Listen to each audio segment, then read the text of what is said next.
అందక movie director and assistant director ఇద్దరు ఉన్నారు. హాయ్ అండి దేవరాజ్ గారు. హాయ్ అండి. మీ పేరు? విశాల్ మ్యామ్. విశాల్ గారు, మీరు అసిస్టెంట్ డైరెక్టర్ గా చేశారు ఇందులో. ఓకే, ఎలా అనిపించింది ఎక్స్పీరియన్స్ మీకు? కొత్త ఎక్స్పీరియన్స్ మ్యామ్. కొత్త ఎక్స్పీరియన్స్, చాలా కొత్త ఎక్స్పీరియన్స్ అనిపించింది. అసలు ఇండస్ట్రీ గురించి ఏం తెలియకుండే ఓకే, అన్న పరిచయం అయ్యారు. సో అలా వచ్చేసి. అంతకుముందు ఏమైనా చేశారా మీరు? నేనేం చేయలేదు మ్యామ్. అవునా? సినిమాటిక్ ఎక్స్పో అట్లా పోతుండే. ఒకరోజు థియేటర్ పోయిన రోజు అన్న పరిచయం అయినాడు అట్లా.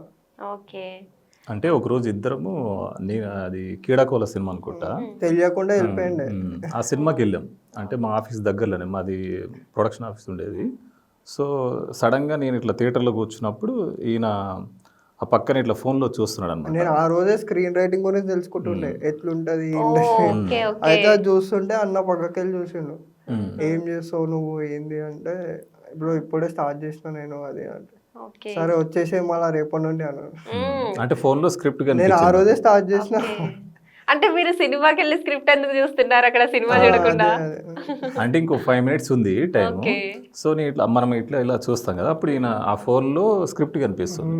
సో నాకు అనిపించింది, ఓకే ఈయన మన పర్సన్ ఉన్నట్టున్నాడు అని మాటలు కలిసి చాలా రేర్ తెలియకుండా అసలు కలిసి నెక్స్ట్ డే వచ్చామన్నా, ఇక అసిస్టెంట్ డైరెక్టర్ చేద్దాం వచ్చేసి అని చెప్పాను. అప్పుడు నేను టీం చూస్తున్నాను అన్నట్టు. అట్లా మీకు ఎలా అనిపించింది? అంటే అంతకుముందు ఏమైనా చేశారండి మీరు? లేదు, ఇదే ఫస్ట్ ఫిల్మ్.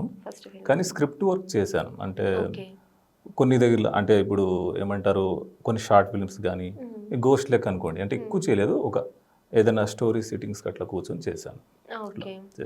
ఇది ఫస్ట్ మూవీ డైరెక్షన్ చేయడం ఎలా అనిపించింది ఎక్స్పీరియన్స్ మీకు?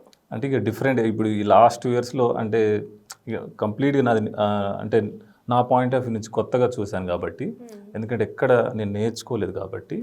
సో నాకు ఎవ్రీడే ఛాలెంజ్, ఎందుకంటే మాకు సరిగ్గా కో డైరెక్టర్ కూడా లేడు. సో యాక్చువల్గా కొత్త వాళ్ళకి ఏమవుతుంది, ఎవరైనా కో డైరెక్టర్ ఉంటారు. సో కో డైరెక్టర్ కూడా లేకపోవడంతో ఇక అన్నీ మేమే చూసుకున్నాం. అంటే మెయిన్ ఏంటంటే నాకు ఇప్పుడు ఈయన అసిస్టెంట్ డైరెక్టరు అండ్ యాక్టర్, ఇంకొక ఆయన ఇందాక ఇంటర్వ్యూ ఇచ్చారు కదా, ఆయన సందీప్, ఒక అసిస్టెంట్ డైరెక్టర్.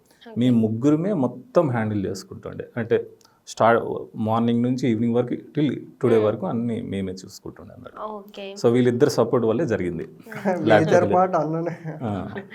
ఎలా అంటే అక్కడ అందరూ సపోర్ట్ చేశారా? ఎలా ఉంది మూవీ? మా మీరు యాక్టర్స్ అంటున్నారా? యాక్టర్స్ అందరు సపోర్ట్ చేశారు. ఇప్పుడు దీనిలో చేసిన ఆనంద్ గారు ఉన్నారు, అదే శరత్ క్యారెక్టర్ చేశారు. ఆయన ఆల్రెడీ ఒక 4 movies చేసిన. ఆయన ఏమన్నారంటే, నేను ఒకసారి కాంటాక్ట్ అయ్యాను. ఇట్లానే మేము ఒక చిన్న ఆఫీస్ తీసుకొని ఇక ఒక్కొక్కరిని ఫిల్టర్ చేయడానికి, అంటే ఇప్పుడు నేను ఏమంటారు ఆడిషన్కి పిలిచాం. సో ఆడిషన్కి పిలిచినప్పుడు ఆయన ఓకే నేను చేస్తాను, కానీ ఒకసారి కలిసి ఒకసారి స్టోరీ వింటా, ఒకవేళ స్టోరీ నచ్చింది అనుకోండి అప్పుడే చేస్తానంటే స్టోరీ చెప్పాను ఆయనకి. సో ఆయన స్టోరీ అలానే అందరూ స్టోరీ నచ్చి వచ్చిన వాళ్ళే, అందరు థియేటర్ ఆర్టిస్టులు చేశారు, బాగా సపోర్ట్ చేశారు. అంటే అందరికి వేరే వర్క్స్ ఉంటూ కూడా మా సినిమా గురించి ఫుల్ సపోర్ట్ చేశారు. ఓకే, అంటే డైలాగ్స్ స్టోరీ మొత్తం మీదేనా? అవునండి, స్టోరీ డైలాగ్స్ స్క్రీన్ ప్లే కూడా మొత్తం నాదే. ఓకే, ప్రొడ్యూసర్ వచ్చి ఇప్పుడు ఎవరైతే లీడ్ సత్య క్యారెక్టర్ ఎవరైతే చేశారో ఆ గడ్డపత్ర ఉన్నారు హీరో, సో ఆయనే ప్రొడ్యూసర్.